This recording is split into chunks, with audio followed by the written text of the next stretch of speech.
तरीन वीडियोस के लिए हमारा YouTube चैनल सब्सक्राइब करके बेल आइकन प्रेस करिए ताकि आपको मिले हर अपडेट सबसे पहले।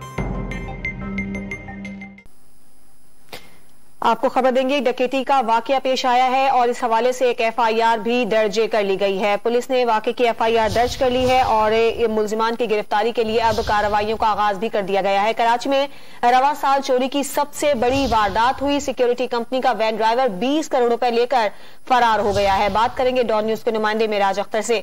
मिराज, बताइएगा इस हवाले से पुलिस ने मजीद क्या अपडेट्स दी हैं?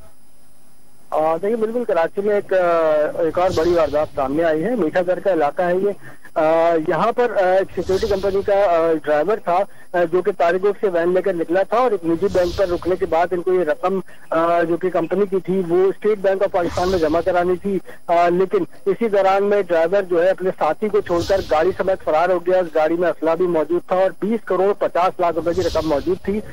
जब उसको तलाश किया गया तो उससे राब्ता नहीं हुआ और उसके बाद लोकेशन ट्रेस की गई तो ये गाड़ी उनको कुछ किलोमीटर के फासले पर ओल्ड सिटी एरिया से मिल गई, लेकिन वो खाली थी और उसमें असलहा भी गायब था, पैसा भी गायब था और साथ साथ जो कैमरे लगे हुए थे वो भी उसमें से गायब था। उनका DVR भी गायब था। पुलिस ने वाकये का मुकदमा दर्ज कर लिया गया है और साथ में तफ्तीश की जा रही है कि उसका ताल्लुक कौन से इलाके से था ड्राइवर का, उसको भी तलाश किया जा रहा है और ये भी कयास किया जा रहा है कि मुलजिम के साथ मजीद लोग भी मुलविस हैं। बहरहाल ये कराची में होने वाली चोरी की सबसे बड़ी वारदात है इस साल की और पुलिस तंदेही से उनको तलाश कर रही है। अभी तक कोई कामयाबी हासिल नहीं हो सकी है पुलिस को।